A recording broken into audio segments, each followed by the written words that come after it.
गाड़ी बीच सड़क पर बंद हो रही है, फ्यूल पंप बार बार खराब हो रहा है, माइलेज आधा रह गई है और जब आप इसकी कंप्लेन करते हैं तो जवाब मिलता है फेक न्यूज। ये सवाल पूछने वाले आप अकेले नहीं हैं, लेकिन सुनने वाला कोई नहीं दिखता।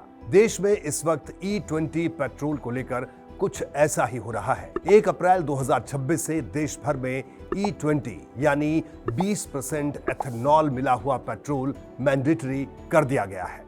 जिस E20 को 2030 तक लागू होना था, उसे सरकार ने 5 साल पहले ही पूरी तरह से शुरू कर दिया। प्रॉब्लम यह है कि 2012 से मार्च 2023 के बीच बनी ज्यादातर गाड़ियां E10 के हिसाब से डिजाइन है। रॉयटर्स की एक रिपोर्ट बताती है कि बीते 15 सालों में जो गाड़ियां देश में बेची गई हैं, उनमें से सिर्फ 20% ही E20 कंपैटिबल है, यानी सड़क पर चल रही ज्यादातर गाड़ियां बिना किसी टेस्टेड तकनीक के ही E20 पेट्रोल झेल रही हैं।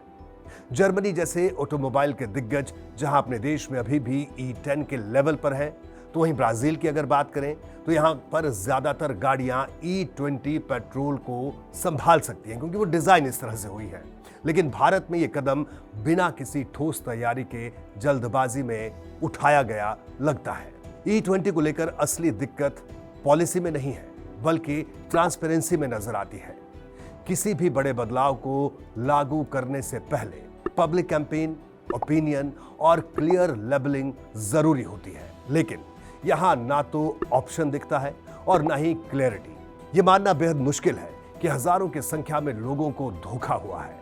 और यह भी अजीब है कि जिन कंपनियों की गाड़ियों को लेकर शिकायतें हैं, वो कंपनियां खुद कोई सफाई देने सामने क्यों नहीं आती।